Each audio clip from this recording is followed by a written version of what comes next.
I will actually say, Look, that's how quick it starts. Hi, my name is Robert. This is the Daily Dose. It is so good to see you all. Susan, as you know, is here, but also you may not know this gentleman. His name is Stephen, and his last name is Darrow. Am I getting that correct?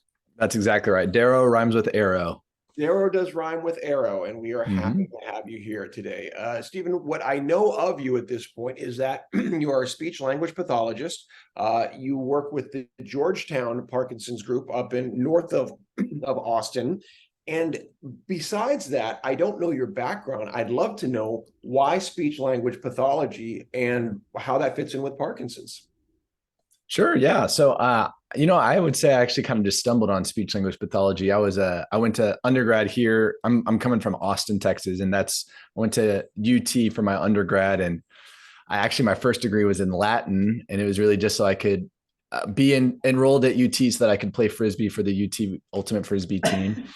And then after that, once my eligibility ran out, I was like, oh shoot, what was I thinking? I had randomly taken like a neurological communication development class. I really liked that, and so I had been working towards a minor without really knowing it, and then I was like, oh, well, I'll just get a degree in this as well. I got a degree in speech path from UT, and then I was like, I really really like this.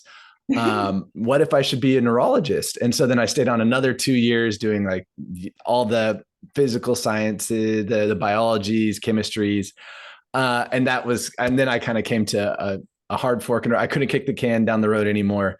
And I chose speech path. And to be honest, I wasn't great with like the biologies and the chemistries and the physics anyway. And anyway, so that's how I got into speech language pathology in the first place. And that I got my graduate degree in Dallas, UT Dallas, in 2015. And that and, graduate degree was specializing. Yeah, sorry, Susan. and Mhm. the Parkinson's connection came when? How? I rotated through a place called Parkinson Voice Project. If you've heard of Speak Out, they're the group that does Speak Out.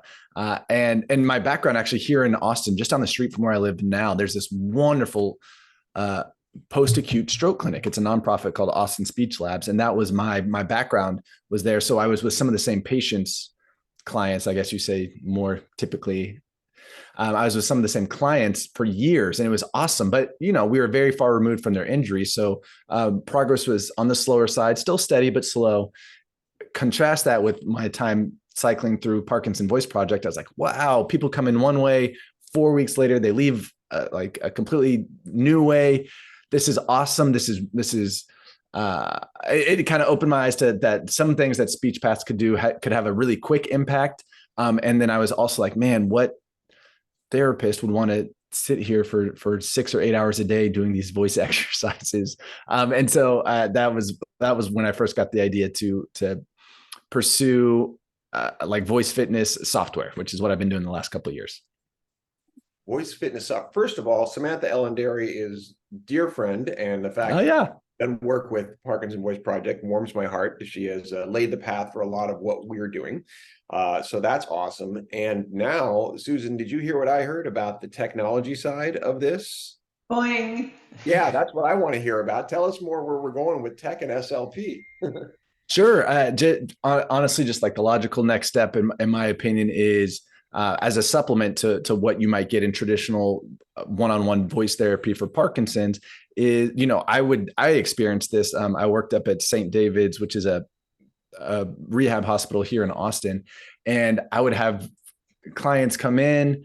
We would do voice therapy together, and then a year later they'd come back in for at ground zero, because all this progress that we made together, when they went home and I had handed them their paper instructions and their external microphone, well, they fell by the wayside. So anyway, just that aspect of it, I put into an app, and Loud and Clear is the name of the app. You can download it whether you have an iPhone or an Android. And I'd been working on that kind of as a side project. I started in 2018, and then I had the pleasure of in 2021 being able to switch to that being my full-time job. So making it a true startup from there. And yeah, it's been super fun. And that's what I've been doing the last 2.5 years or so.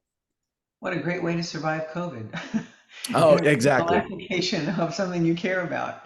Yeah. Yes, ma'am. That's exactly right. Yeah.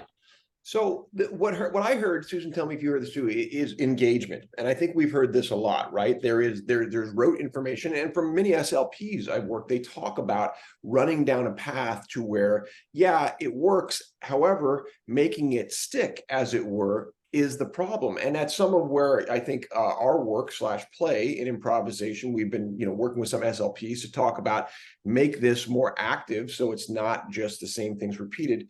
Your tech seems to do something similar. And if you don't mind, I'm going to pause it right there and bring us back for one more episode of the Daily Dose. Is that good?